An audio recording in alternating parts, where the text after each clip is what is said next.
Muy buenas tardes a todos. Bienvenidos a este nuevo webinar de la Alianza Española de Seguridad y Crisis ESIC. Muchas gracias por acompañarnos. Hoy abordamos una cuestión especialmente relevante para el sector sanitario: la profesionalización del director de seguridad en entornos hospitalarios. El enfoque de la sesión es muy práctico. ¿Cómo debe evolucionar la figura del director de seguridad para proteger un entorno hospitalario que es abierto, sensible, tecnológico, crítico y permanentemente operativo? Cuando hablamos de seguridad hospitalaria no hablamos solo de vigilancia, cámaras o control de accesos. Hablamos de proteger pacientes, profesionales, equipos médicos, datos especialmente sensibles, continuidad asistencial y reputación institucional. La dinámica que vamos a tener será una mesa de conversación guiada. Tendremos una breve presentación de ponentes, una ronda inicial, 5 bloques temáticos, una pregunta final común y unos titulares de cierre.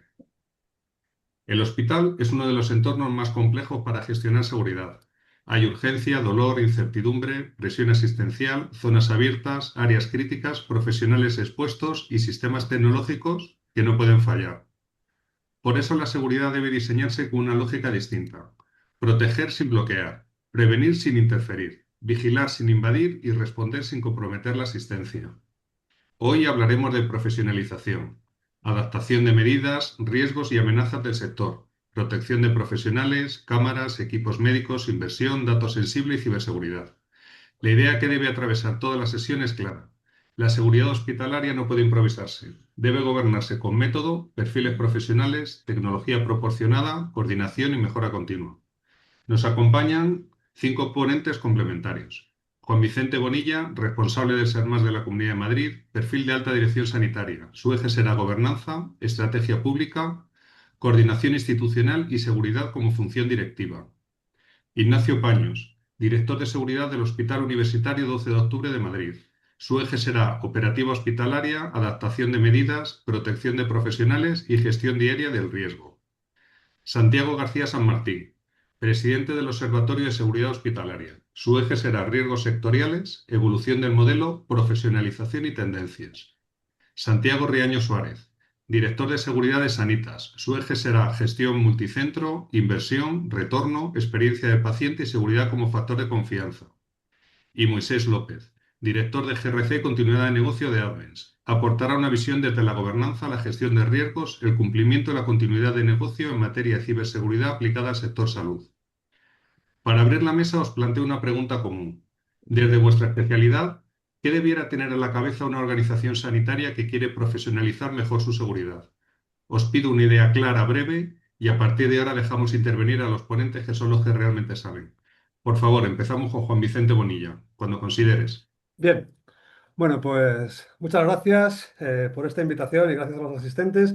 Rápidamente, a ver, yo entiendo que vivimos en una época plagada de incertidumbres, riesgos novedosos, de naturaleza geopolíticos y riesgos que implican trascender los riesgos, los riesgos tradicionales. Tenemos riesgos climáticos, pandemias, con lo cual, desde mi punto de vista y posiblemente influenciado por mi rol, creo que la gobernanza, la nueva gobernanza que nos va a teledirigir, pues todas las inminentes regulaciones que vamos a sufrir, o sufrir a lo mejor no es el término, bueno, pero vamos, vamos a tener un nuevo marco regulatorio que nos va a hacer cambiar la perspectiva tradicional de la seguridad. Tened en cuenta que vamos a tener muy en breve, pues, integraciones en el mundo de la resiliencia, continuidad del negocio, certificaciones y estándares de calidad que van a cambiar hasta ahora por nuestras formas de movernos, evaluaciones y auditorías externas, internas, todo esto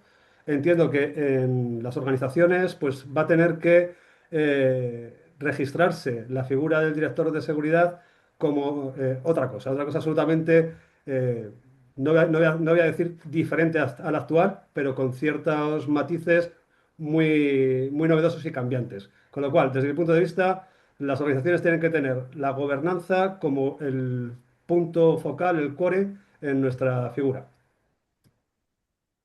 Pues continuamos con Ignacio Paño, por favor, cuando puedas. Bueno, pues buenas tardes a todos. Lo primero, yo estoy un poco alineado con Juan. La gobernanza es importante, el cumplimiento normativo también lo es, y mantener el equilibrio entre la operatividad, la gobernanza y la seguridad y el cumplimiento normativo cada vez es un poco más complejo. Las normativas son invasivas, cada vez tenemos más tecnología que nos permite hacer más cosas y tenemos que tener más cuidado con la gestión de esa tecnología para no invadir no o ajustarnos a los derechos de todos los usuarios, pacientes y trabajadores.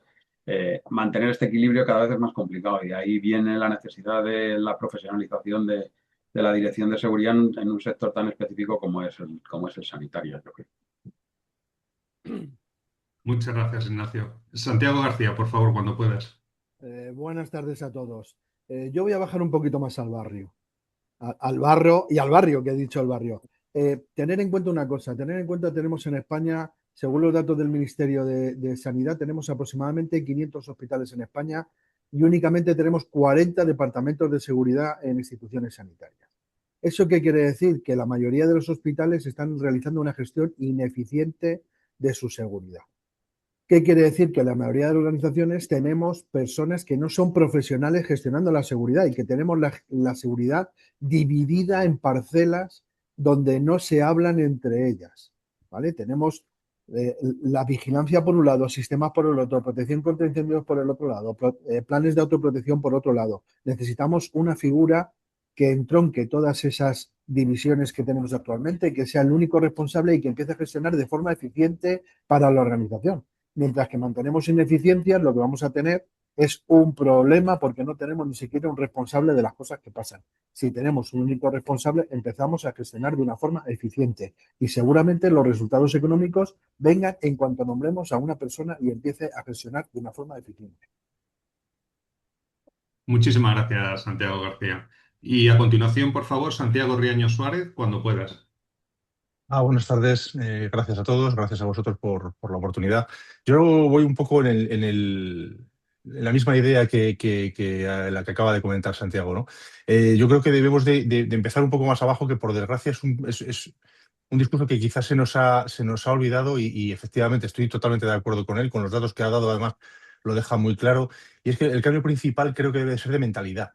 En la organización debe de dejar de ver la seguridad como un departamento de control y que pone trabas y empezar a entenderla como un habilitador clínico indispensable. Para profesionalizar la seguridad, en mi modo de ver, la dirección y todo el equipo deben interiorizar tres principios para mí. La seguridad es, en última instancia, la seguridad del paciente. No protegemos servidores o bases de datos o pasillos, protegemos la salud y la intimidad de las personas. Y un historial clínico secuestrado o un quirófano paralizado por un fallo es un riesgo vital, no un problema técnico. Creo que es innegociable la convergencia. Debemos de empezar a olvidarnos del modelo tradicional donde el responsable de ciber y el de seguridad física no se hablan y para mí está totalmente obsoleto porque las amenazas actuales son híbridas, como comentaba Juan al inicio. Y después las personas, que para mí son el perímetro más fuerte o el más débil. La tecnología, la encriptación, todo lo que le pongas no sirve absolutamente de nada si un profesional que está saturado o con prisas pues anota una contraseña en un POSIT o similar y pone en riesgo todo esto que has trabajado anteriormente, ¿no? Entonces, para mí, profesionalizar significa diseñar protocolos que sean seguros, pero usables y facilitando el trabajo de los sanitarios en lugar de complicarlo. Muchísimas gracias, Santiago. Y ya el último ponente para la ronda inicial, por favor, Moisés López, cuando puedas. Buenas tardes a todos. Bueno, antes de nada, muchas gracias por haber invitado a este webinar y poder participar con este panel. Y bueno, yo ahondando un poco también en esto último que ha dicho Santiago, con respecto a qué deberíamos de tener en mente, yo lo simplificaría en dos puntos por ser un poco diferentes a lo que se ha ido hablando. Uno sería la agilidad. Yo creo que necesitamos, ya no solo a nivel de entorno sanitario, sino en general, organizaciones más ágiles. Necesitamos adaptarnos a los tiempos en los que todas las amenazas que se están viviendo son muy rápidas, llegan muy rápido y además el entorno está cambiando de manera muy rápida. Y hay veces que no nos podemos permitir tener unos tiempos de respuesta tan prolongados como tenemos ahora, ¿no? Incluso a nivel de cuando tenemos vulnerabilidades y demás para poder subsanar. Y luego el otro punto que yo creo que hay que seguir trabajando y tener siempre en mente, tener siempre en la cabeza son las personas. Son las personas y además en un entorno hospitalario teniendo en cuenta o sanitario, teniendo en cuenta que tienes tus propios empleados, tienes la parte externa, que son toda la parte de pacientes, y luego incluso hay veces y muchas veces, por ejemplo en hospitales, que tienes visitas y tienes gente que entra y sale. Entonces, hay muchas cosas a tener en cuenta y dentro de eso, que las personas, esa formación y esa concienciación en todos los ámbitos de seguridad son importantísimos. Pues muchísimas gracias a todos por la respuesta a esta primera ronda inicial. Vamos a empezar por cada uno de los verticales. Empezaremos por el bloque 1 de Gobierno y Profesionalización del Director de Seguridad Hospitalario, con Juan Vicente Bonilla. Juan Vicente, por favor, según tu experiencia desde la alta dirección sanitaria, ¿por qué el director de seguridad hospitalario debe entenderse hoy como una función estratégica y no solo operativa? Vale, pues vamos a ello.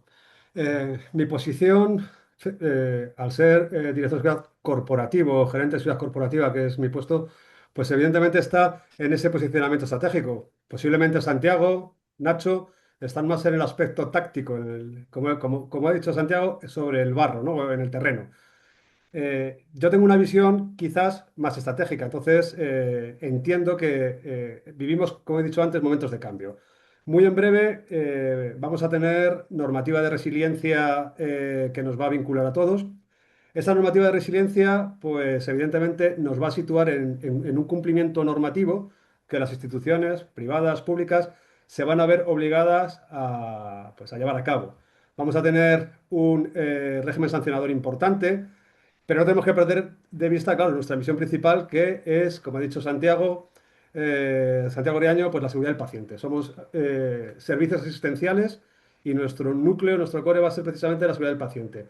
Pero eso estaríamos en el nivel táctico. En el nivel estratégico vamos a tener factores como la reputación institucional, vamos a tener factores como el cumplimiento normativo.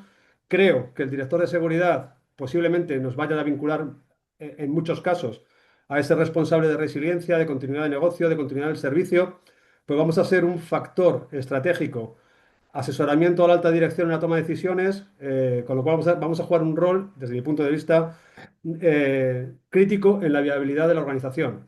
Es ese el factor estratégico que creo que vamos a poder desarrollar. Estamos desarrollando ya, pero vamos, lo vamos a desarrollar normativamente en breve.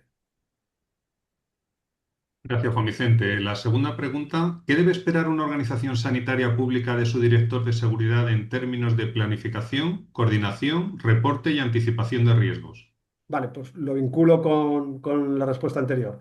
Si evidentemente vamos a estar en posición de controlar datos, mejor dicho, de gestionar datos. No nos olvidemos que hoy un centro de control o un SOC son órganos gestores del dato, con lo cual, si vamos a ser gestores de datos, que lo somos, luego vamos a obtener información vital para el decisor, en nuestro caso nuestros gerentes o nuestros decisores políticos.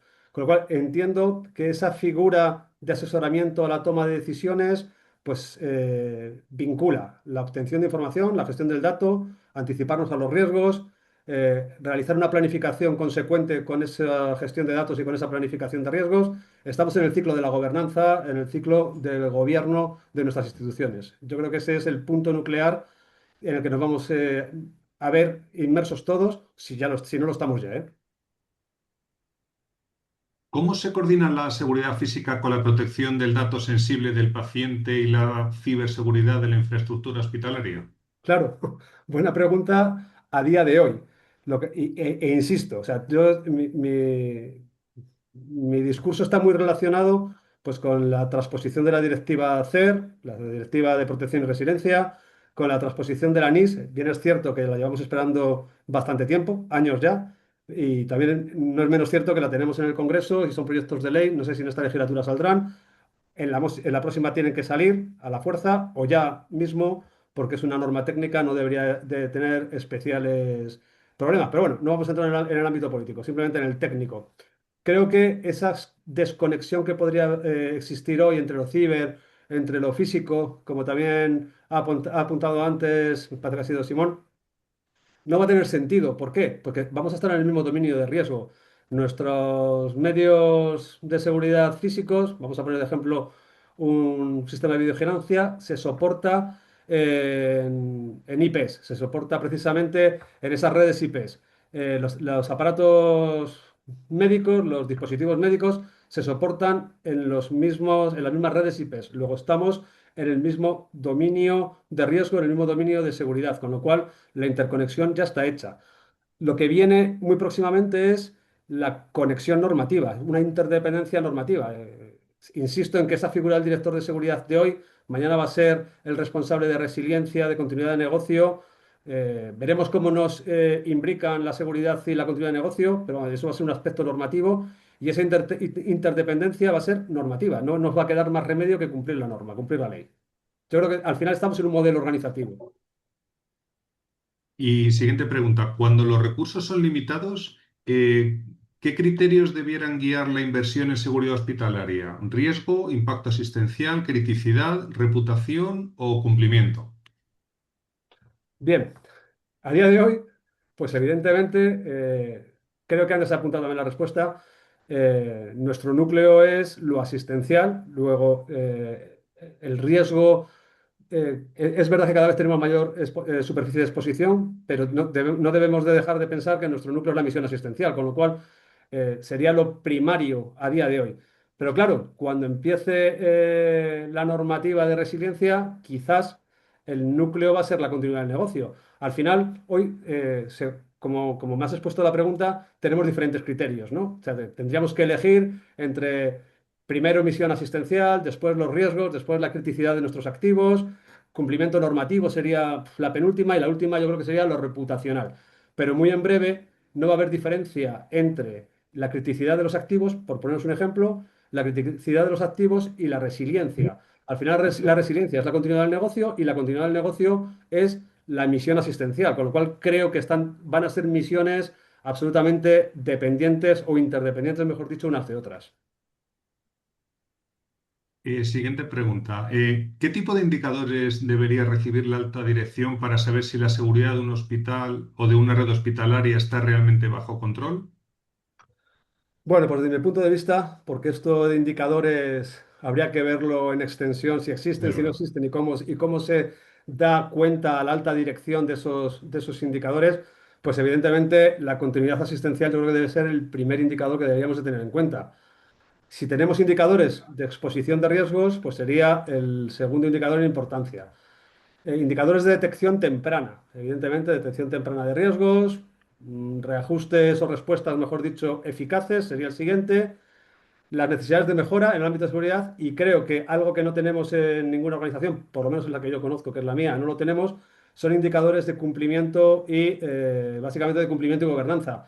¿Por qué? Pues porque el día de mañana, que es mañana, o sea, pero mañana, hablando en un corto periodo de tiempo, vamos a tener auditorías, en principio, de órganos reguladores, será el CNPREC, como se llame, el actual CNPIC, Ministerio de Interior, quien sea, el órgano regulador, y lo que vamos a tener es auditorías. Al final una auditoría no va a ser más que un indicador de cumplimiento normativo.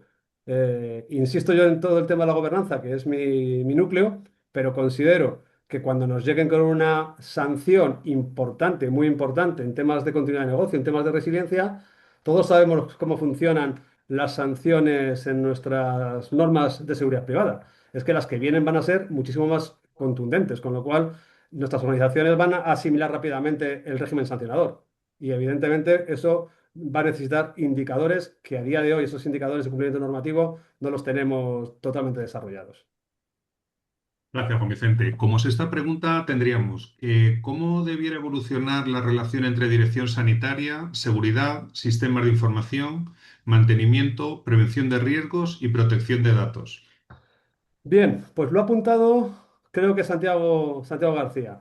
A día de hoy, por poner un simple ejemplo, PRL va por un lado, mantenimiento va por otro, cada uno gestiona su riesgo de manera independiente, son silos de gestiones de riesgos y sí, convergerán en la alta dirección pero evidentemente el responsable de IT, el responsable de ciber, el responsable de seguridad, el responsable de prevención de riesgos, cada uno reporta, pero no de manera unitaria, sino fragmentaria. Yo creo que ese sistema fragmentario de interrelación está abocado a cambiar, insisto en este núcleo mío que estoy dando de la nueva normativa, pero es que va a ser así. La estructura de gobierno del riesgo va a ser unitaria. ¿Sobre quién descansará? No lo sabemos. Vamos, ese responsable de resiliencia y enlace que dice la ley, pues ya veremos quién lo desarrolla. Pero la ley sí que te va a decir que nos va a decir que vamos a estar inmersos en un sistema global de protección. Con lo cual, el sistema de riesgos hasta ahora, por siglos, independiente, se va a unificar. Va a tener un responsable que va a ser parte de la alta dirección. Ya no hace falta reportar a un responsable, sino que ese responsable de resiliencia, como se denomine, va a ser parte de la alta dirección, porque así lo va a estipular la norma, y va a ser el receptor de cada uno de esos riesgos que a día de hoy pues, se reportan de manera fragmentaria. Y ya, por último, Juan Vicente, si tuviera que marcar una prioridad para los próximos años, ¿dónde está el mayor salto de madurez pendiente en seguridad hospitalaria pública? Pues creo que después de mi machacona reincidencia en todo el tema de gobernanza, yo creo que estamos precisamente ahí. La integración de la seguridad en la toma en la gobernanza, es decir, en la dirección. Quizá porque en mi caso, como gerente de seguridad corporativo, participo en el comité de gobierno del SERMAS. O sea, estoy integrado en la dirección de gobierno del SERMAS con todas las direcciones generales. Pero es que, desde mi punto de vista, un director de seguridad, el director de seguridad del hospital que queráis, debería estar integrado en el órgano de gobierno de ese hospital. Llamémoslo consejo de administración, llamémoslo el consejo dirección de gobierno. ¿Por qué? Porque a día de hoy nos ven, evidentemente, como también ha comentado, creo que Santiago Riaño, como nos ven como ese departamento de control de la vigilancia. Y con esa transformación en la gestión del dato, en la toma de decisiones, en el asesoramiento al último decisor, que va a ser el gerente, que va a ser el director general, el político llegado el caso en una consejería, creo que vamos a estar integrados, al menos lo deberíamos estar, en los comités de gobiernos de alta dirección. Con lo cual, ese salto de madurez por el que me preguntas, creo que es ese, la gobernanza y la seguridad como parte integrante de ese comité de gobierno, de ese consejo de administración, como queramos llamarle. Muchísimas gracias, Juan Vicente. Vamos a cerrar este Gracias bloque a con ti. una idea. Profesionalizar la seguridad hospitalaria significa dotarla de función, competencias, método, interlocución directiva, indicadores y capacidad de anticipación. Y vamos a entrar, con vuestro permiso, en el bloque 2, con Ignacio Paños, la parte de seguridad operativa, cámaras y adaptación al hospital real. Por favor, Ignacio, en un hospital que funciona 24 horas al día, ¿qué hace que la seguridad hospitalaria sea distinta de la seguridad en otros edificios o infraestructuras? Bueno, primero es que un poco en la línea de lo que habla Juan, la seguridad tiene que estar alineada con el core del negocio y en este caso el core del negocio es cuidar a las personas. A partir de ahí tenemos que tener en cuenta que un hospital, en este caso un hospital público como es el que yo trabajo, está abierto 24 por 365 y en principio no tiene limitación de acceso. ¿Vale? Con lo cual es importante participar siempre que se puede en la fase de diseño del hospital para intentar separar las circulaciones públicas de las circulaciones operativas. ¿Vale? Esto al final tiene un retorno muy alto, ¿vale? Porque si consigues separar estas dos circulaciones, puedes tener a la gente circulando por las zonas públicas del hospital sin vulnerar o sin poner en riesgo el resto de las zonas que no son públicas y que son plenamente operativas. Pero la primera consideración a tener en cuenta es que somos de las pocas infraestructuras que está abierta 24 por 365 y en cualquier momento puedes tener cualquier persona en cualquier área. A partir de ahí, todo el pensamiento del sistema de seguridad y alinearlo con el negocio, esta es la primera idea que tiene que tener. En cualquier momento tienes gente circulando por el hospital y tienes que tener gestión de estas personas. Bueno, esto es importante a todos los niveles. Por ejemplo, a nivel de autoprotección, nosotros no tenemos horas valle. Nosotros a nivel de autoprotección o de gestión de la evacuación se nos complica conforme avanza el día. Quizás la forma más fácil es durante la mañana, por la tarde más visitas, menos personal, por la noche las mismas visitas y menos personal todavía. Pues a partir de ahí tienes que ir considerando el alinearse con el negocio.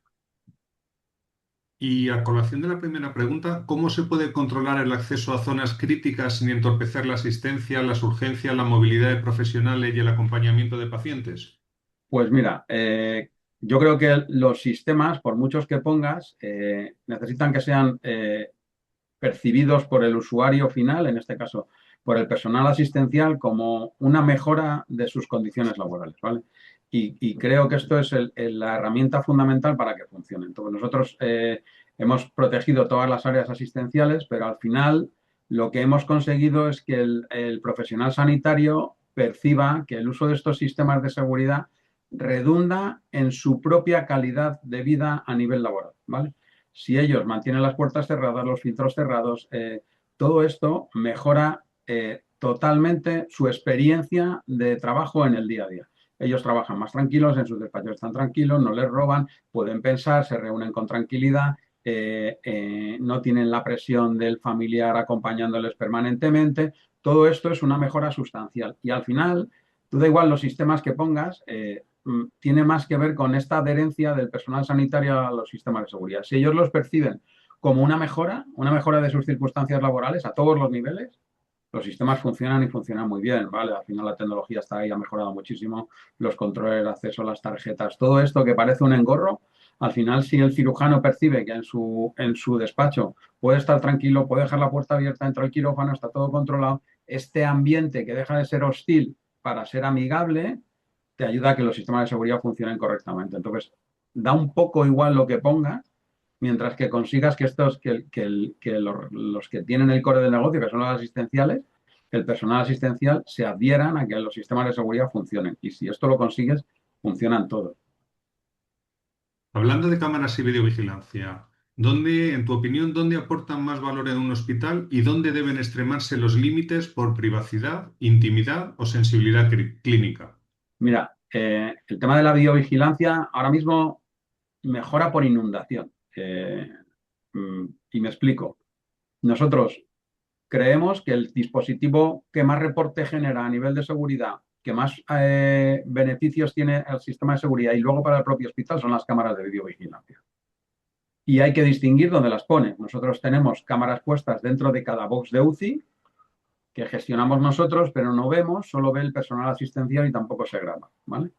Y esto mejora la calidad asistencial porque los boxes de las UCI son independientes, están en un pasillo y desde el control de enfermería ven todos los boxes de las 5, 6, 7 UCIs que le corresponden a cada control de enfermería, ¿vale? A partir de ese momento, cuanto más mejor, porque el criterio para el uso y para la seguridad es siempre el mismo. Todo lo que yo vea y todo lo que yo gestione, soy capaz de reaccionar ante ello.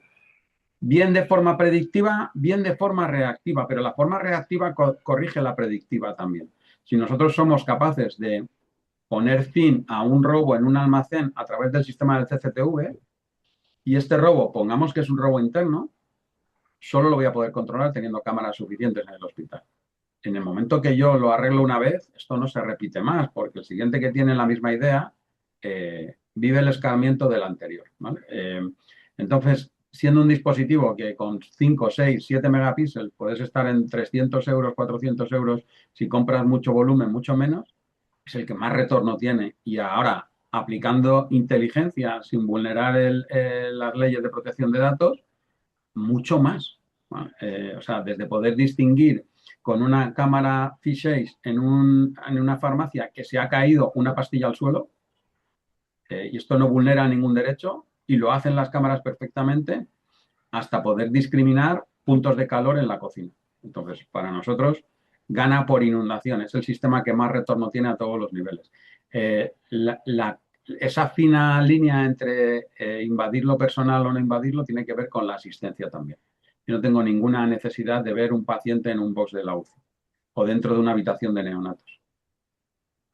Pero sí es verdad que en un momento determinado, en un pasillo de las UCIs, que se ponen las cosas tensas cuando las personas tienen problemas de salud grave, el profesional necesita sentirse respaldado por esas imágenes que podemos llevar a una comisaría y respaldar que ha sufrido una agresión.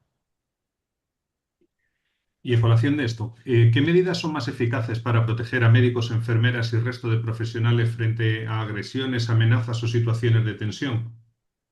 Pues mira, la más eficaz, esto poco a poco te das cuenta con los años, es la concienciación. Me voy a explicar, ¿eh? Nosotros cada año recibimos, igual que Santiago, igual que el otro Santiago, un montón de profesionales nuevos que son nuevos residentes de medicina, de enfermería. Lo primero que les decimos en el Hospital 12 de Octubre, después de darle la bienvenida a quién es su jefe y dónde tiene que coger la ropa, es: no venís aquí a que os griten, a que os falten el respeto, a que os menosprecien. Y esta concienciación de que esto no está incluido en su salario eh, implica directamente que la primera vez que les pasa, normalmente denuncian. Y al tipo que denunciamos, normalmente lo repite. ¿Vale?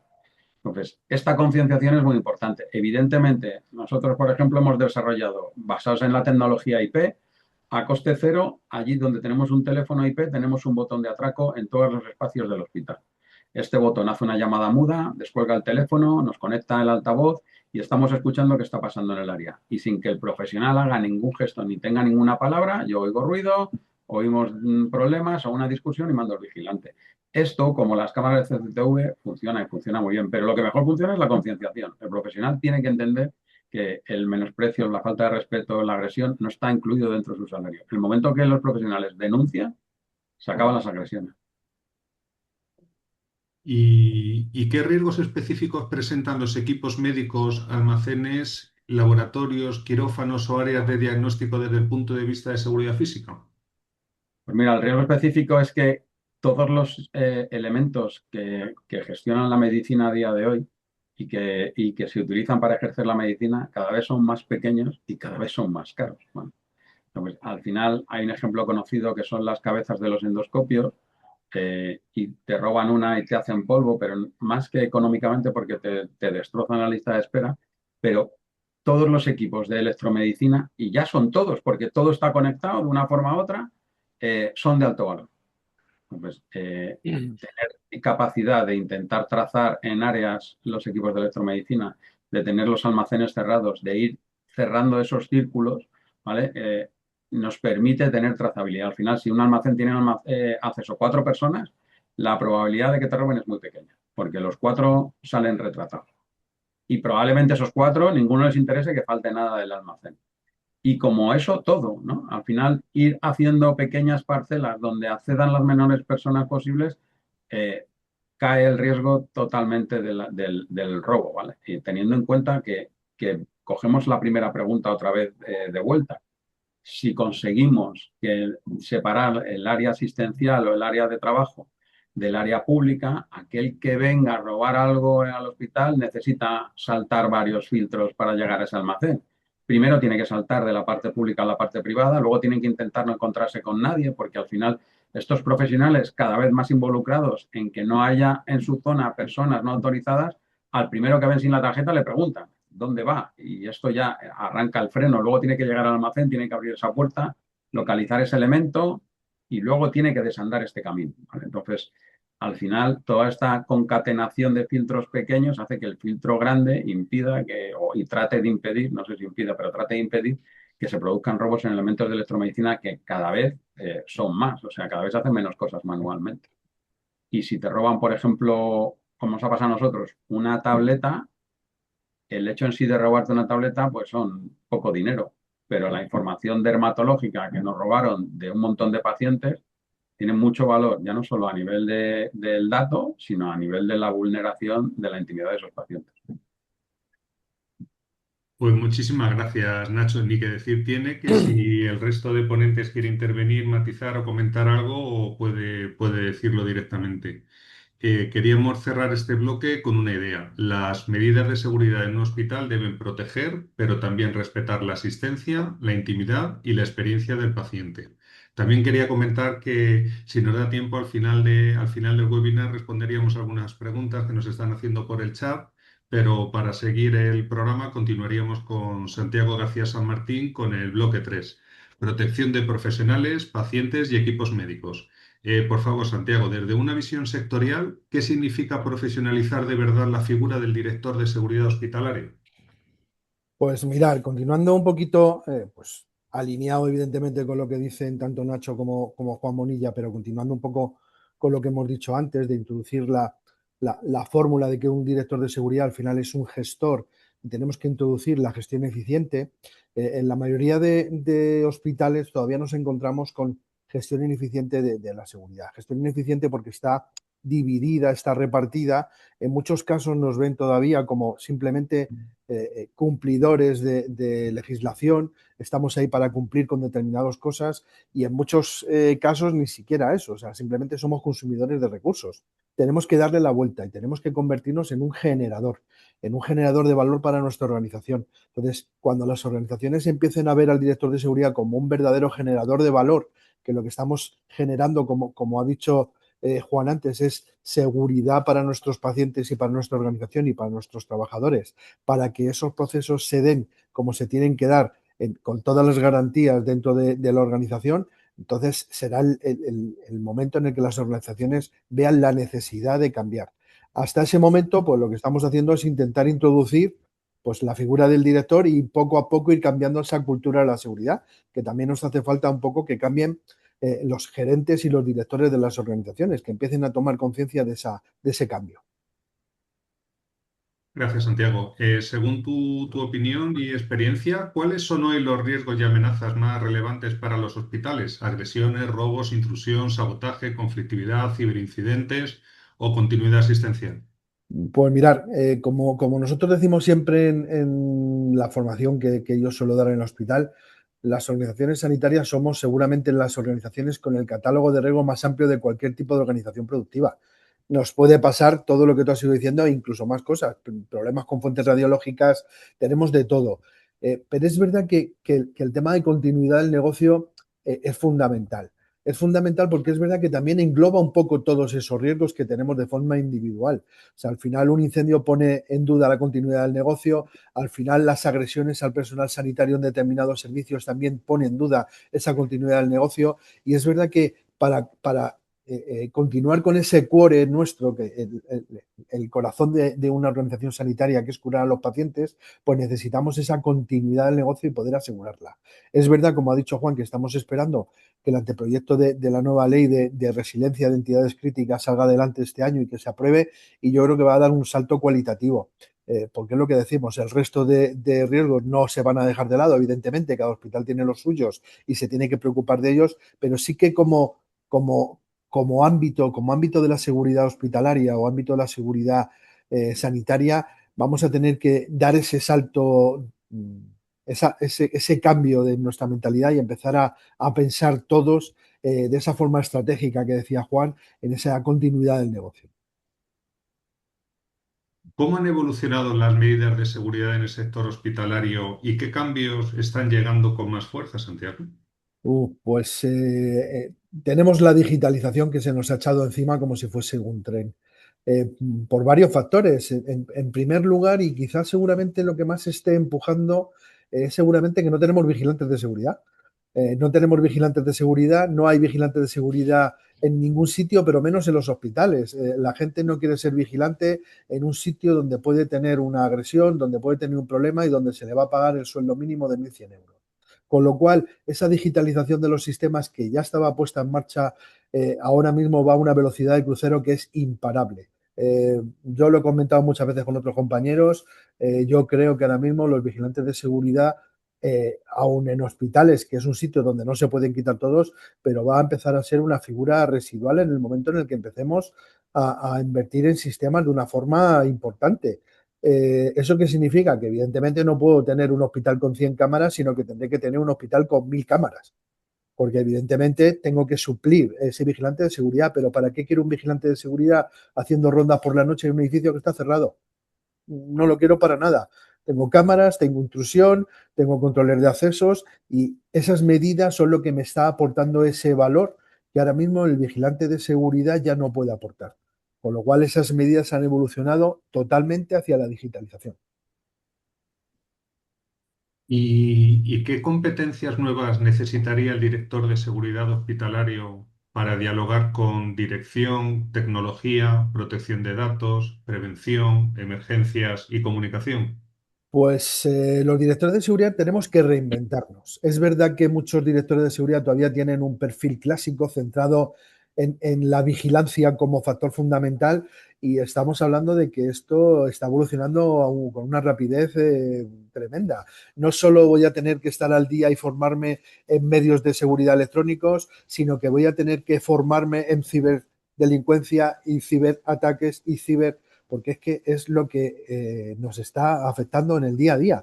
Y vamos a tener que formarnos en resiliencia y vamos a tener que formarnos en protección de entidades críticas, pero sobre todo tenemos que tener en cuenta una cosa. Muchas veces el director de seguridad, como se le entendía de forma clásica, organizaba sus medios de seguridad para hacer frente a las emergencias de una forma completamente reactiva. Y lo que tenemos que hacer es ser proactivos. O sea, tenemos que empezar a gestionar y gestionar significa que tengo que analizar, que tengo que plantear medidas, que tengo que plantear indicadores para ver si mis medidas son eficientes y tengo que volver a ver exactamente cómo está afectando a la actividad esas medidas que estoy poniendo y si estoy consiguiendo mis objetivos. Con lo cual, la palabra clave es gestión. Necesito formarme y necesito empezar a gestionar. Y creo que esta pregunta es muy importante. ¿Qué papel debieran jugar, en tu opinión, los observatorios, asociaciones y redes profesionales para compartir información sobre incidentes, amenazas y buenas prácticas? Pues mira, yo creo que es un papel fundamental. Las asociaciones, observatorios, necesitamos que funcionen como un hub, como un conector. O sea, al final tenemos, no solo tenemos seguridades diferentes dentro de los hospitales, sino que muchas veces tenemos incluso directores de seguridad dentro del mismo ámbito que no nos hablamos, cuando al final tenemos problemas comunes y lo que tenemos que hacer es intentar entre todos llegar a soluciones comunes. Nosotros lo hemos hablado muchas veces. Yo pertenezco a un hospital donde Juan Bonilla es al final nuestro gerente del Servicio Madrileño de Salud y lo hemos hablado muchas veces. Al final lo que necesitamos muchas veces es homogeneizar muchas veces funcionamientos, sistemas, procedimientos. Al final, pues muchas veces donde hay un director de seguridad corporativo, como es en este caso Juan del Servicio Madrileño de Salud, él cumple esa función y él mirando para abajo intenta esa normalización, pero donde no existe esa figura la realizamos un poquito las asociaciones y los observatorios. Al final estamos poniendo en contacto profesionales del mismo ámbito que de otra forma no se conocerían, que tienen los mismos problemas y que muchas veces tienen las soluciones y que uno a otro se va pasando la solución. También ponemos en contacto muchas veces a la administración con los profesionales. Cuando se quiere desarrollar una norma y quieren contar con nosotros, nosotros damos nuestra opinión. Nosotros colaboramos en la Ley de Seguridad Privada como Observatorio de Seguridad, colaboramos en la elaboración del reglamento, aunque se haya quedado en el olvido, colaboramos en su momento con la Instrucción 3/2017, que es la que ha puesto en valor el tema de la prevención de agresiones a sanitarios. Pues esa parte también la hacen las asociaciones. Y luego, y no es de una forma menor, también ponemos en contacto lo que es el sector en la parte de productiva, lo que es en la parte de productos y servicios, y ponemos en contacto muchas veces una solución técnica con unos profesionales que muchas veces la desconocían. Esa participación de esas empresas privadas que muchas veces vienen a nuestras jornadas a ofrecer soluciones a los profesionales es muchas veces a través de ese hub, de esa asociación, cuando consiguen los profesionales y las empresas conectar. Con lo cual yo creo que es un papel fundamental. Muchísimas gracias, Santiago. Gracias a ti. Queremos cerrar este bloque con una idea. Proteger el hospital es proteger a quienes cuidan, a quienes son atendidos y a los equipos que hacen posible la asistencia. Pasaríamos, con vuestro permiso, al bloque 4 con Santiago Riaño Suárez, referente a datos sensibles, ciberseguridad e infraestructura crítica asistencial. Por favor, Santiago, en una cadena de hospitales privados, ¿cómo se decide qué inversiones en seguridad son prioritarias y cómo se justifica su retorno ante la dirección? Bueno, el retorno de la inversión, el ROI, en seguridad corporativa no se mide en riesgos generados, más bien lo medimos en pérdidas evitadas y en la garantía de la continuidad de negocio, ¿no? Con lo cual, para decidir las prioridades, utilizamos un enfoque basado en el nivel de riesgo y en el impacto asistencial. El retorno de la inversión aquí entonces no es lineal, no es como una resonancia magnética que factura por prueba, y su valor reside en la protección del flujo de ingresos y la mitigación de pasivos. Para priorizar y justificar utilizamos un enfoque más bien similar al triaje médico. Hacemos un análisis de impacto de negocio mapeando todos los procesos del hospital y evaluando qué ocurre si estos se detienen. ¿Qué pasa si el sistema de dispensación automatizado de la farmacia se bloquea? Por ejemplo, si se cae el portal de citas, pues priorizamos las inversiones protegiendo primero los procesos que más impactan a la vida del paciente, como los quirófanos, la UCI, urgencias, y luego los que impactan a la facturación. Cuantificamos el riesgo, cuál es el coste del downtime, cuál es el coste de no tener esa usabilidad, ¿no? De no tener ese sistema. Entonces, ante el comité de dirección, en ningún momento no suelo hablar de mitigar un vector de ataque, hablo más bien de números reales. Si nuestro sistema de historia clínica está caído durante 8 horas, pues tendremos que reprogramar un número determinado de cirugías o desviar ambulancias y el coste operativo de reconstruir los datos en papel al sistema digital será de muchos miles de euros, sin contar posibles sanciones de la Agencia de la Protección de Datos, por ejemplo, en el ejemplo mencionado, ¿no? Y después la eficiencia operativa. Muchas de estas inversiones en seguridad ahorran dinero. Por ejemplo, el unificar el control de acceso físico y lógico en una sola identidad digital, pues reducimos horas que el Departamento de Soporte Técnico gasta en resetear contraseñas, en emitir nuevas tarjetas, etcétera, etcétera, ¿no? Entonces, cuando presentas la seguridad como el seguro de vida de las operaciones del hospital, la justificación financiera se vuelve un poco, pues se vuelve evidente. Entonces, bueno, nos basamos un poco en ese sistema. Gracias, Santiago. En tu opinión, ¿cómo se logra un modelo común de seguridad en varios hospitales sin perder la adaptación a la realidad de cada centro? Esto es un Son Un complicadas. melonazo, es un melonazo. Es un melonazo porque yo aquí en España llevo unas 400 instalaciones y si hablamos de la de Europa y Latinoamérica son algo más de 800. Entonces es complicado. Es complicado porque además son realidades diferentes en unos sitios, en otros, en unos países o en otros, ¿no? Pero tratamos de hacer unas políticas globales y ejecutar en local. Entonces, bueno, te apoyas en estándares como a lo mejor como la ISO 27001 o en el Esquema Nacional de Seguridad, pero siempre lo modulas un poco. El modelo común sería basado en establecer una línea base de la seguridad y que esa debe ser innegociable, ¿no? Para todos los centros, sin importar dónde se encuentren. Esa línea pues dicta, por ejemplo, que las redes de equipos médicos, aquellos que están conectados, el IOMT en este caso, de equipos médicos, deben estar aisladas o que el acceso al historial clínico requiera autenticación robusta. La clave está en adoptar una arquitectura de políticas globales. El núcleo ha de ser innegociable. Todos los hospitales de Sanitas, ya estén en Madrid o en Santiago de Chile, comparten el mismo cerebro de la seguridad lógica. Las normativas de contraseñas, la encriptación de datos, la segmentación en redes médicas y los protocolos de respuesta ante incidentes son los mismos, idénticos. Un ciberdelincuente al final no distingue si está atacando en México o está atacando en Madrid o en Barcelona. Con lo cual no distingue fronteras geográficas, por lo que nuestra defensa tampoco debe de hacerlo, ¿no? Después tenemos la adaptación perimetral, y nos vamos un poco al local, ¿no? Y la seguridad física sí que debe de leer ese contexto sociodemográfico, porque pues lo mismo, no es lo mismo un hospital en La Moraleja que un hospital en México DF, no se parece en nada, la verdad. Entonces, la seguridad física sí que lee esto. Entonces, un hospital requiere de un enfoque mayor en el control de hurtos, a lo mejor, otro en el de aforos, otro en ambos. Sin embargo, por el contrario, en Latinoamérica el análisis de riesgos nos obliga a invertir más en protección perimetral, en protocolos contra intrusiones violentas o realizar anillos de seguridad concéntricos para dar un poco más de seguridad al centro, a los pacientes y a los trabajadores también, por supuesto. Y después tratamos de tener directores de seguridad locales, ¿no? No solamente yo, sino que después intentamos en cada país tener un responsable, ¿no? Que pues un poco, como decía Juan en su alocución, tratar de tener en cada centro una persona en la que puedas delegar y en la que puedas contar con que te informe de las necesidades y de la realidad que tienen allí, ¿no? Y por ende que además las políticas que se establecen desde aquí sean adaptables y adaptadas a la realidad que allí se palpa y se percata. Sin embargo, por eso, y es que además un hospital de 150 camas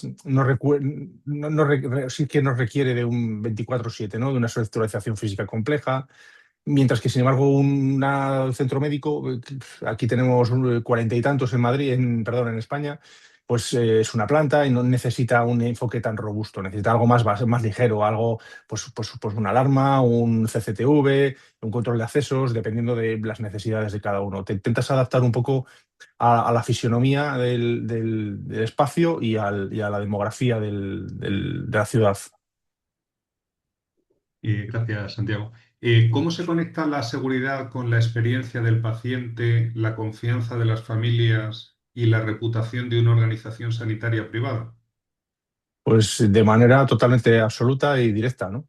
Cuando un paciente cruza, bueno, un paciente y su familia cruzan la puerta de acceso de nuestros hospitales, vienen con un alto grado de vulnerabilidad física y emocional. Ahí la seguridad debe ser un pilar invisible de su tranquilidad. Ellos no están pensando en si pueden o no dejar un bolso en algún sitio, o el móvil o el portátil, ¿no? Ellos vienen pensando que su preocupación es otra en ese momento. Entonces, si perciben que cualquiera puede entrar a la planta de hospitalización, por ejemplo, pediátrica, sin ser identificado, o si un paciente lee en la prensa que sus diagnósticos oncológicos han sido expuestos porque te has tenido un ataque de ransomware, esa confianza pues la pierdes, ¿no? Y volver a recuperarla es complicadísima en fin, si eres capaz de volver a hacerlo. Entonces, la reputación médica de nuestros cirujanos al final no sirve de nada si la institución falla en proteger la intimidad de ese paciente. Una buena seguridad no hace ruido, a mi modo de ver, pero sí que genera un entorno de confianza que es el primer paso para esa sanación que van buscando, ¿no? Cuando atraviesan la puerta, como decía. Y la confianza, además, es una moneda más valiosa que en ningún sitio en el sector salud, yo creo. Porque cuando un paciente te elige, te entrega, joder, lo más importante, que es su integridad física y así como sus secretos más íntimos, porque al final, pues sus enfermedades de salud mental, la salud genética o su perfil genético, pues tiene un valor incalculable realmente. Entonces, buscas una fricción cero en el viaje del paciente, que la seguridad bien diseñada al final mejora la experiencia. No debe de tener que repetir sus datos 5 veces en distintos mostradores. Entonces, utilizando sistemas de autenticación seguros y unificados, pues consigues eso, que el paciente perciba modernidad, eficiencia y no barreras y constantes problemas, ¿no? Después proteges la vulnerabilidad. Las familias en urgencias o en las salas de esperas de la UCI atraviesan en momentos de alto estrés emocional y un entorno seguro previene que personas ajenas invadan su intimidad o que produzcan altercados y que se tengan que ver pues preocupados de cosas que en ese momento no toca. Y después, bueno, lo que comentábamos, un poco el abismo reputacional, ¿no? Porque ya que una filtración de datos, por ejemplo, destruye años de haber hecho un muy buen trabajo. Entonces, si un paciente descubre que su historial oncológico, psiquiátrico, del tipo que sea, se vende en Internet, se vende en la dark web o donde pueda aparecer, la crisis de confianza al final es irreversible. Y la reputación, al final, no la defiendes ni con marketing, ni con infraestructuras robustas, ni nada por el estilo. Ese es lo que tenemos que cuidar y lo que tenemos que mantener. Sí, es verdad. Se ha comentado antes en los bloques anteriores, pero según tu opinión, ¿qué papel juegan las cámaras, el control de accesos y la presencia preventiva para generar seguridad sin transmitir una sensación de bunkerización? Pues es fundamental. Nos ayuda tremendamente a conseguir que el hospital sea un lugar acogedor y enfocado al cuidado, que es a lo que es. Y efectivamente tratas de no bunkerizar el hospital, porque al final eso sucede, a mi modo de ver, cuando la tecnología falla. Y entonces dependes exclusivamente de la fuerza física. Eh, y entonces no respira el hospital quizá lo que debe respirar, ¿no? Que es el cuidado y respira más un control policial.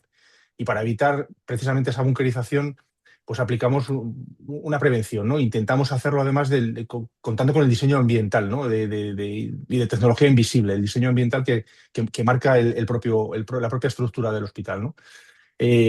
Utilizamos esa arquitectura para guiar los flujos, una buena iluminación, mostradores de recepción amplios y diseños de pasillos que evitan intrusiones mucho mejor que una valla o mucho mejor que un torno, mucho mejor que elementos físicos que, pues eso, que dan esa sensación de bunkerización y que al final tampoco a lo mejor son tan óptimos, ¿no? Utilizamos esa tecnología invisible que decíamos, utilizando pues las tarjetas de los empleados para que sin fricción, para que de una forma más o menos natural puedan abrir y pasar por zonas a zonas restringidas, abriéndose un poco de forma más natural, como comentaba, y las cámaras, por supuesto, son discretas. es importante que se vea, es importante que estén, es importante que actúen también de esa manera de generar seguridad o de generar, no sé, seguridad y al que quiera hacer algo, el ver que está siendo vigilado también, ¿no? Y cuentan, por supuesto, con analítica para detectar si alguien accede a zonas no autorizadas para que te puedas tener una alerta lo más temprana posible en el centro de control, ¿no? Y después, claro, el vigilante que cada vez es más complicado, lo comentábamos antes, no es fácil y intentas cambiarle un poco el perfil, ¿no? Para que, bueno, priorizar un poco una desescalada verbal y una atención al cliente y tratando de tener mano izquierda y que se acerque a un familiar nervioso para ofrecerle ayuda incluso ofreciéndole, indicándole dónde está la cafetería, ¿no? Al final somos vigilantes, pero bueno, conoces la zona y conoces el hospital y no debes de ser tampoco el guardia de seguridad, el policía que solo se dedica a eso, ¿no? Entonces tienes que ser un poco empático y entender dónde estás también, claro. Gracias, Santiago. Como última pregunta de este bloque, queríamos hacerte que, en tu opinión, ¿cómo debe coordinarse el director de seguridad con sistemas de información, protección de datos y dirección asistencial ante incidentes que afecten a infraestructura o datos? Bueno, nosotros lo hacemos a través de un comité de crisis que está preestablecido y entrenado. Ante un incidente crítico no hay tiempo para discutir de quién es la competencia y las funciones deben estar muy claras desde antes, ¿no? Entonces, desde sistemas o desde seguridad corporativa actuamos como, pues, como los bomberos. Apagamos el fuego, es inmediato, es contener la brecha, es aislar los sistemas afectados y intentar levantar la infraestructura de respaldo, ¿no? Y después ya, pues oye, entraría dirección asistencial con una función vital y exclusiva, que es la de activar los protocolos de contingencia, la contingencia clínica, con lo cual con papel y boli, si es necesario, redirigir a los pacientes críticos y para que nadie pues tenga daños mayores de los que ya presenta cuando están, desde que están en el hospital o cuando se presentan en él, ¿no? Y después protección de datos, el DPO y el legal, pues evalúan el impacto legal y gestionan la comunicación con las autoridades competentes, preparando la notificación a los pacientes si sus datos se han visto comprometidos, ¿no? Esta coordinación obviamente solo funciona si se ha simulado con simulacros permanentes sí, permanentes o regulares, ¿no? Bueno, tratas de no pisarte con los demás, se organiza mediante playbooks y simulacros regulares. Bueno, un poco como pues lo que comentaba, ¿no? Dividido en esas tres pautas de forma muy genérica. Después, obviamente, se divide un poco más, pero esa sería la idea general. Muchísimas gracias, Santiago. Gracias a ti. Queríamos cerrar este bloque con una idea. En un hospital, la frontera entre seguridad física, dato, ciberseguridad y continuidad asistencial es cada vez más estrecha. Y a continuación pasaríamos al bloque 5 relativo a la inversión, evolución sectorial y madurez del modelo, con Moisés López. Moisés, como primera cuestión, cuando se implantan medidas de seguridad en un hospital, ¿cuál es el primer principio técnico? ¿Proteger más o interferir menos en la actividad clínica? ¿Cuál es tu opinión?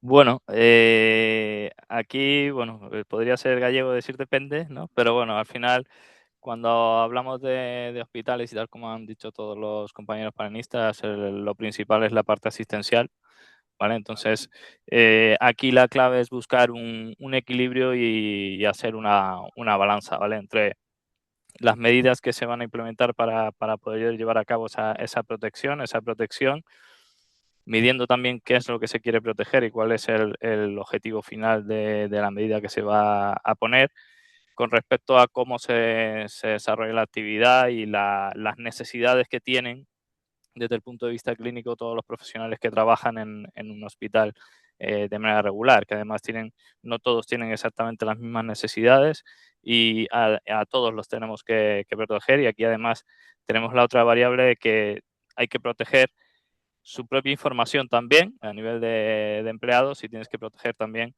la información de los pacientes. Yo creo que la idea sería poner un poco el foco en el paciente, ¿vale? Pensando siempre qué es la parte que tenemos que proteger, proveyendo y que nunca interferamos en las capacidades asistenciales que tiene el propio hospital, pero teniendo claro ese riesgo, ¿no? Esa evaluación de riesgo. Veréis que diré muchas veces riesgos, evaluación de riesgos en las respuestas, porque al final creo que todo va un poco con ello. O sea, al final las medidas que vayamos a poner o el por qué protegemos de una manera o de otra tiene que venir enfocado un poco al riesgo que tenemos en cada una de las facetas. No vamos a proteger lo mismo unas zonas que otras, no vamos a proteger lo mismo un dato que otro, etcétera, etcétera, ¿no? Entonces, un poco, digamos que aquí sería hacer balanza, pero siempre teniendo en mente que un hospital no es un negocio común, por así decirlo, es decir, no es como una empresa en general en cuanto a cuál es el objetivo primario, que al final son vidas humanas, y es el principal objetivo que tenemos que tener en mente. Gracias, Moisés.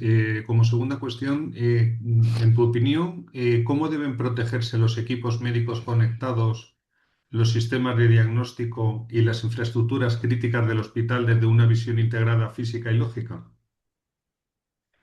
Bueno, aquí yo diría que una de las primeras cosas que tenemos que valorar es si somos conocedores de todo lo que tenemos entre manos, ¿vale? Porque al final, aunque en un hospital todo está bastante bien inventariado, ya sea por temas financieros o por una cuestión o por otra, a nivel de para poderlo proteger deberíamos de conocerlo y conocerlo desde un punto de vista también de esas posibles riesgos que los propios dispositivos nos pueden incorporar, ¿vale? Es decir, uno de los puntos que yo creo que sería muy interesante es tener ese inventario, no desde el punto de vista financiero o de stock o de lo que fuera, sino también considerando todas esas vulnerabilidades, las ubicaciones, quién es el propietario de, que pueden ir involucrando y que pueden ir incluyendo y afectando al devenir de la seguridad de la arquitectura que tengamos implementada en el hospital, ¿vale? Por otro lado, segmentación.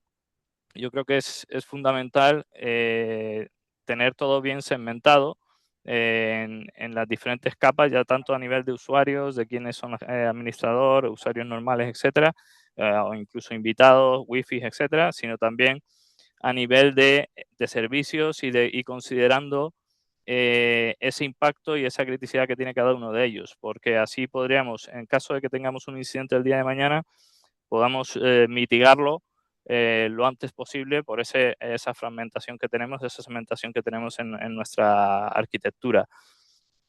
Por otro lado, gestionar vulnerabilidades, ¿vale? Gestionar vulnerabilidades, mantener todo bien actualizado, estar constantemente validando. Esto es una de las cosas que hablábamos antes. Al final, debemos de implementar las medidas de una manera mucho más ágil de lo que se está haciendo hasta ahora, mucho más ágil de lo que estábamos acostumbrados. Los tiempos están cambiando mucho.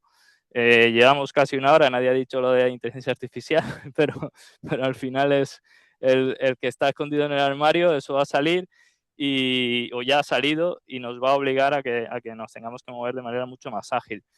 Y por último, también se ha comentado durante la charla el tema de la continuidad de negocio y de la parte de los planes, pero esto al final hay que probarlo. Ya a todo esto que hemos hablado habría que hacer auditorías, ¿vale? Habría que estar, y no me refiero a la parte de continuidad específicamente, sino a todos los aspectos que tenemos dentro de las medidas de seguridad, implementar auditorías y hacer auditorías tanto de bajo nivel como de alto nivel.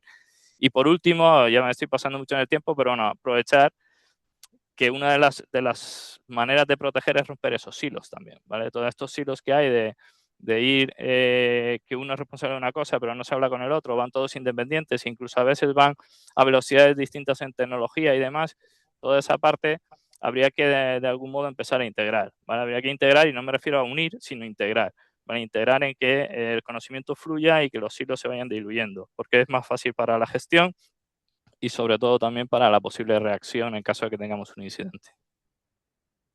Gracias, Moisés. ¿Dónde se producen, según tu experiencia y opinión, más fallos de implantación? ¿En la tecnología, en la integración entre sistemas, en el mantenimiento o en la falta de formación de los usuarios? Bueno, aquí yo creo que normalmente la tecnología no suele ser el problema, ¿vale? Puede ser el problema si hemos adquirido una tecnología más avanzada de la que necesitamos, ¿vale? Pero normalmente la tecnología pues funciona, ya funcionaba de antes y no suele ser el principal problema, por lo menos que yo me haya encontrado. En cambio, a nivel de integración, sí que hay muchos más problemas, ¿vale? Que al final, cuando se implementa una tecnología nueva, esa integración que permite funcionar a todos los áreas consumidores de esa tecnología o incluso a todos los sistemas u otras tecnologías consumidoras de esa nueva tecnología que se implemente, ahí sí que suele haber muchísimos problemas, ya sea porque una tecnología es mucho más avanzada que la otra, entonces no se hablan bien, hay que poner intérprete, etcétera, etcétera. Entonces ahí sí que suele haber muchos problemas y muchas fricciones. Luego tenemos la parte de mantenimiento, que a veces es el gran olvidado. Se implementa un nuevo sistema, se implementa una nueva solución, se queda puesta y tiramos la llave y nos olvidamos hasta que alguien vuelve a respirar o hasta que da un fallo, ¿vale? Y a lo mejor ya no tenemos ni siquiera mantenimientos y demás. Y luego también es capital la formación. ¿Vale? Yo diría a nivel de máximos problemáticas, la parte de integración puede ser muy problemática por los cambios que hay a nivel tecnología, pero luego la parte de formación es básica. O sea, al final no se trata de dejar algo ahí puesto y que venga el de atrás y arre, sino al final cuando se implementan nuevas tecnologías siempre tiene que venir acompañada de un programa de formación y un acompañamiento al usuario final, ¿vale? Para que lo entienda y todo eso tiene que estar previamente consensuado y previsto en los costes y en el presupuesto que te va a costar hacerlo también, ¿vale? Y cuarta pregunta, ¿cómo se integra la ciberseguridad de la protección de la infraestructura hospitalaria cuando los incidentes pueden tener impacto físico y asistencial? Bueno, buena pregunta. Aquí, a ver, varita mágica complicado, yo te diría probando, ¿vale? Todo lo que hemos hablado, todas estas medidas que hemos comentado, todo esto, plan de continuidad de negocio, todo el plan de protección, toda la serie de planes que hay que sabemos que existen y que tienen que estar, si no es por la normativa, es por otra cuestión. Al final hay que probar y probar no quiere decir que venga un apagón y no fuerza a probarlo, ese por ejemplo ya no hay que hacerlo porque ya está probado, pero sí que es verdad que en otro tipo de escenarios, involucrando también al personal asistencial y no solo en simulacros que ellos sí que suelen hacer, ¿no? De crisis, de ha pasado algo y meten y no juegan los bomberos y tal, sino simulacros también que sean más a lo mejor en temas de que ha pasado un asunto tecnológico o un asunto con un proveedor, etcétera. Involucrar un poco a toda esa parte porque además te va a permitir ver los puntos de fallo, ¿vale? Te va a permitir esa desincronías que puedas tener internamente en cuanto a cómo funciona uno y lo que espera uno del otro, ¿vale? Y poner un poco todos esos planes sobre la mesa que permitan jugar en conjunto. Siempre va a ser mejor probarlo y fallar y coger lecciones aprendidas que sufrirlo de verdad y luego la reacción sea peor, ¿no? Bueno, pues ya como última pregunta dentro de este bloque, te queríamos preguntar, Moisés, ¿qué debe exigir un hospital a sus proveedores de seguridad para garantizar calidad, continuidad, mantenimiento, actualización y trazabilidad? Pues mira, esta es buena. Aquí podemos hacer la lista de los Reyes Magos. Yo te diría, Intentamos que sean complicadas las yo, preguntas, lo intentamos, lo intentamos. yo al final, no, también tenemos que ver un poco la madurez de los propios proveedores que nos pueden prestar los servicios, ¿vale? Que también a veces tenemos ese problema, ¿no? O el posible monopolio que tengamos dentro de los posibles proveedores que nos van a proveer el servicio. Entonces, saber quién es el que tiene la fuerza, ¿no? A la hora de la contratación. Pero yo te diría que como mínimo todo lo que nos van a exigir a nosotros o nos están exigiendo a nosotros en el resto de ámbitos. Es decir, hay siempre normativas que tenemos que cumplir o incluso nosotros hemos hecho nuestro ejercicio y tenemos nuestros planes, nuestros acuerdos de nivel de servicio, etcétera, que menos que contemplemos todo eso dentro de cuando hacemos los acuerdos con los proveedores. Esa exigencia de niveles de servicio, de capacidad de respuesta ante un incidente, si todos esos aspectos que al final nos van a reclamar a nosotros, si tenemos nosotros que tirar de ellos. Y luego la seguridad, es decir, ellos nos tienen que dar ciertas garantías de que tienen medidas de seguridad puestas, ¿vale? En España tenemos muy manido el esquema nacional de seguridad con distintos niveles, etcétera, pero al final da ciertas garantías de que el proveedor que te está atendiendo ha pasado una auditoría externa, ha implementado ciertas medidas de seguridad y su información para el servicio, esto es importante, que las certificaciones hay que ver el servicio que te van a prestar, si está en el alcance o no, para el servicio que tú tienes te es válido o no, ¿vale? Entonces, te diría que como mínimo lo que tú tienes que cumplir esos niveles de servicio y luego, por supuesto, ese seguimiento. Hay que hacer seguimiento, ¿vale? Tenemos que tener ese reporting, tenemos que tener ese feedback de que el proveedor está funcionando y las cosas están yendo bien, ¿vale? Gracias, Moisés. Vamos a cerrar el bloque con una idea. Invertir en seguridad no es solo comprar tecnología, es reducir riesgo, proteger continuidad, generar confianza y mejorar la capacidad de respuesta. Os quería comentar, antes de hacer la ronda final común, teníamos un asistente desde Chile, Juan Pablo Abarca, de la clínica alemana, que nos pregunta, intervenir cualquiera, ¿qué estrategia adoptaríais ante amenazas terroristas en urgencias?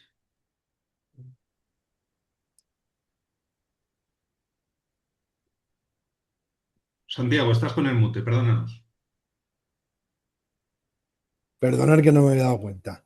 Eh, eh, a ver, desde nuestro punto de vista, desde el punto de vista europeo, es verdad que el pensar en un atentado en un hospital es complicado. Sí que es verdad que nosotros, por ejemplo, que nos hemos acreditado con la certificación Joint Commission Internacional, que seguramente pues, es la más completa y tiene una visión de seguridad más americana, pues ahí sí que nos han pedido cómo afrontaríamos un incidente armado dentro del hospital o cómo, bueno, es verdad que un incidente terrorista yo creo que es complicado que se dé en nuestro entorno, en nuestra sociedad, pero bueno, ya veremos en unos años hacia dónde vamos, porque la cosa parece que se está complicando. De momento, de momento yo creo que lo que tenemos que implementar son todas las medidas de seguridad que implementamos para cualquier otro riesgo, no de atentado terrorista, pero sí de un incidente armado de cualquier tipo de los que tengamos en el hospital. Medidas de prevención basadas en nuestro análisis de riesgo en función de nuestro entorno, en función de las medidas en función de ese análisis de riesgo, evidentemente, controlar accesos, controlar cámaras, controlar espacios, poner botones de prevención de agresiones que nos puedan avisar y podamos poner en marcha una reacción rápida. En este caso, nosotros no tenemos vigilantes armados en el hospital, pero hay compañeros como Nacho que en el 12 de octubre sí tienen vigilantes armados, con lo cual en este caso es escalar la medida. Porque yo siempre pongo el mismo ejemplo, cuando tenemos un incendio, los primeros intervinientes son el personal que tenemos en la planta, el segundo interviniente es el vigilante de seguridad y el tercer interviniente es el bombero. Pues en este caso nos pasaría lo mismo, en función de si tenemos vigilantes armados o no, pues podemos hacer frente de una forma u otra a ese incidente y evidentemente la respuesta de fuerzas y cuerpos tiene que ser inmediata. Eso también hay que trabajarlo.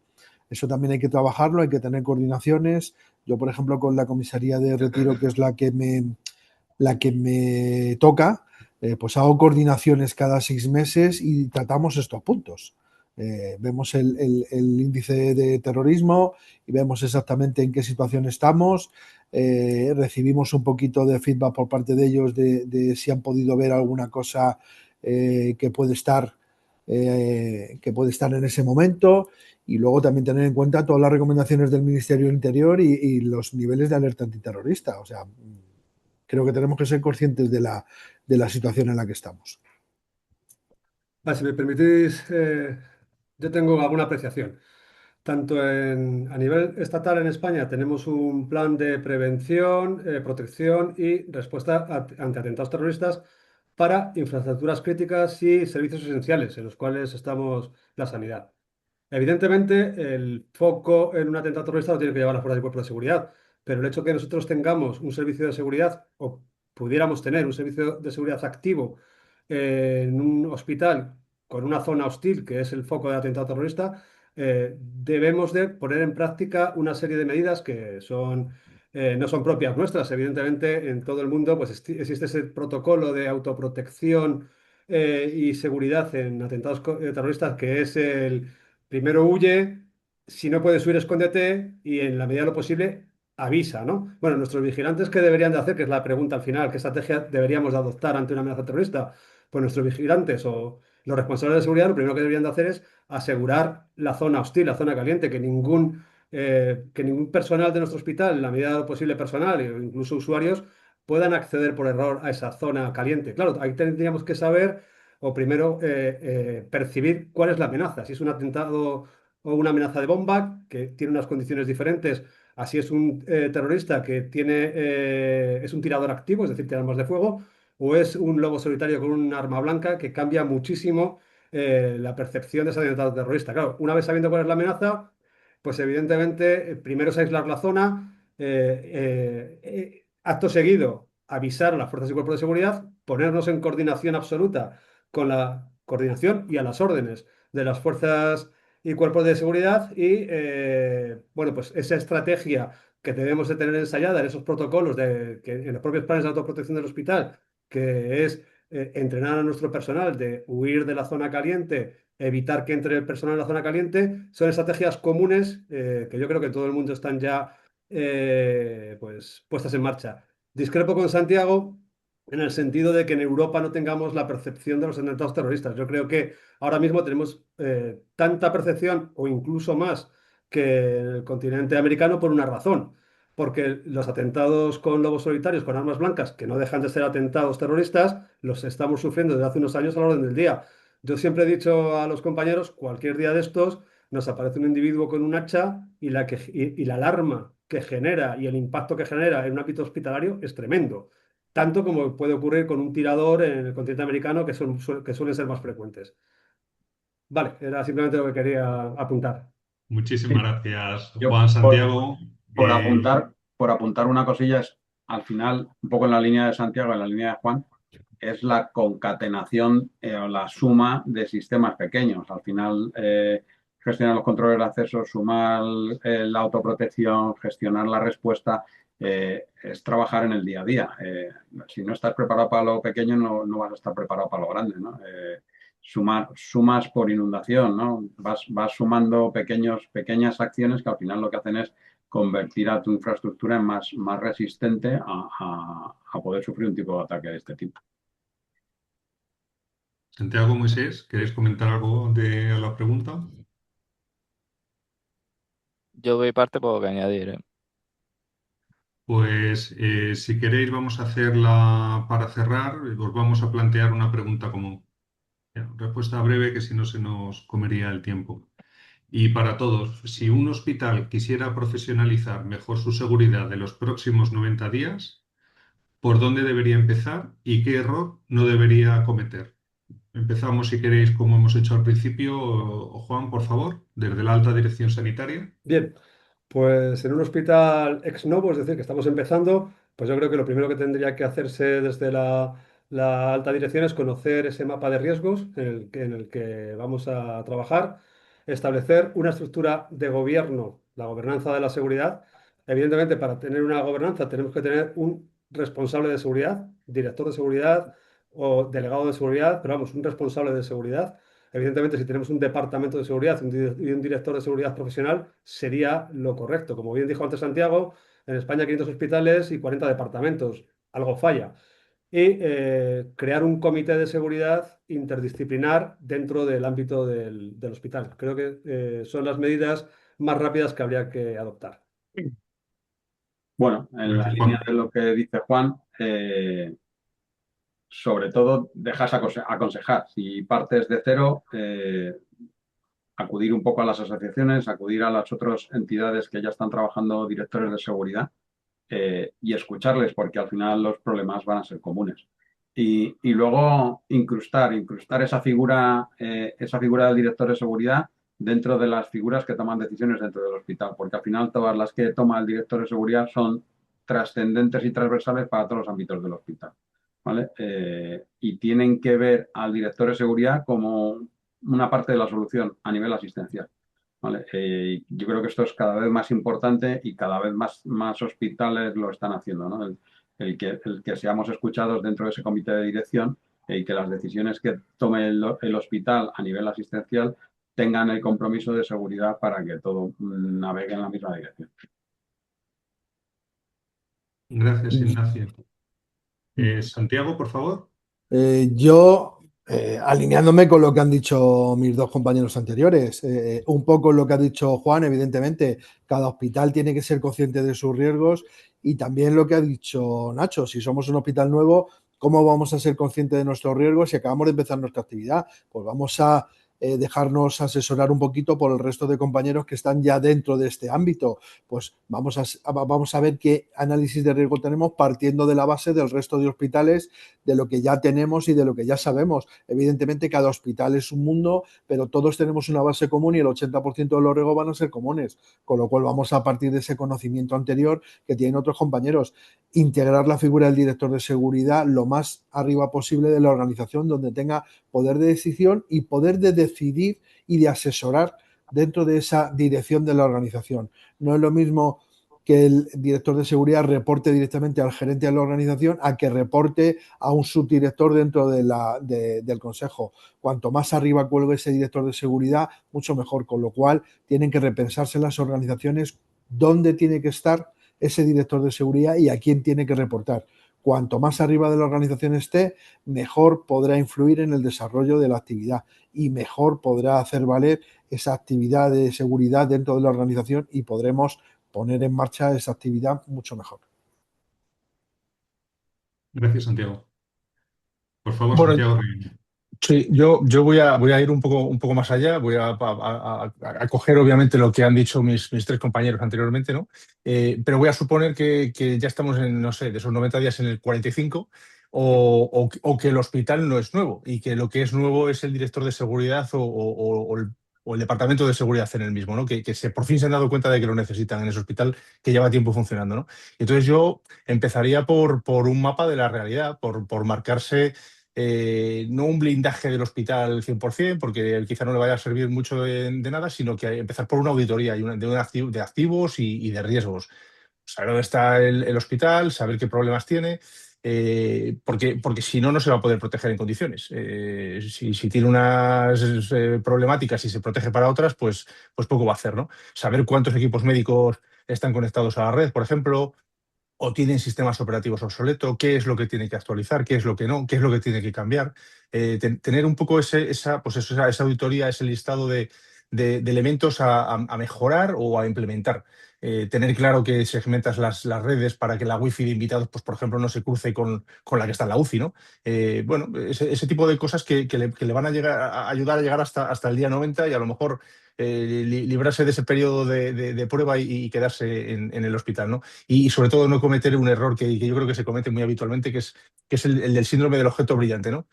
Pues venga, he venido aquí, me han dado dinero, pues voy a comprar esto que es bueno, que todo el mundo lo quiere, pues quizá no lo necesites, quizás sea una inversión absolutamente necesaria o al menos a lo mejor en esos primeros 90 días, ¿no? En ese primeros 6 meses, no necesitas eso y necesitas empezar desde un poquito más abajo.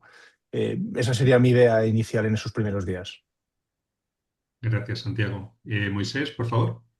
Bueno, yo por ser breve y considerando todo, me sumo a todo lo que se ha dicho, me voy a quedar con la última parte del error que no debería cometer y me quedaría con pensar que estos de seguridad están locos, que somos unos catastrofistas y que solo somos un coste y solo vean gasto, ¿vale? Es un poco por donde diría que no cometan ese error. Una gran verdad, una gran verdad. Pues para cerrar esta sesión me gustaría al menos intentar recoger algunas ideas principales que han ido apareciendo a lo largo del webinar y que resumen muy bien el sentido de la conversación que hemos mantenido. Primero, la seguridad hospitalaria debe profesionalizarse porque no protege únicamente espacios físicos, lo hemos dicho varias veces. Como segundo punto, un hospital exige medidas de seguridad adaptadas a su realidad. Tercero, las cámaras, los accesos y la tecnología deben ser útiles, proporcionados y bien gobernados. Cuarto, la protección de los profesionales sanitarios debe ocupar un lugar central en cualquier modelo de seguridad hospitalaria. Quinto, la ciberseguridad y la protección del dato sensible ya forman parte de la seguridad hospitalaria integral. Y sexto y último, la inversión en seguridad debe priorizarse con criterio. No se trata solo de invertir más, sino de invertir mejor. Y si tuviese que resumir todo lo tratado en una sola frase, diría que proteger un hospital no es solo vigilar un edificio, es sostener la confianza y la continuidad de un servicio esencial. Ya desde así queremos agradecer sinceramente a todos los ponentes su participación, su claridad y su generosidad al compartir experiencia desde perspectivas tan complementarias. Hemos contado con visiones desde la alta dirección, la operativa hospitalaria, la observación sectorial, la gestión privada, la tecnología, la continuidad y la ciberseguridad. Y creo que esto ha enriquecido mucho la sesión. Muchas gracias también a todas las personas que nos habéis acompañado durante este webinar. Esperamos que la sesión haya sido útil y que haya servido para reforzar una idea central. La seguridad hospitalaria es ya una función estratégica, profesionalizada e imprescindible para el presente y el futuro del sector sanitario. Muchísimas gracias a todos, muy buenas tardes y sobre todo feliz verano. Gracias. Gracias. Gracias, Gracias. igualmente. Buenas tardes. Gracias. Hasta luego, buenas tardes.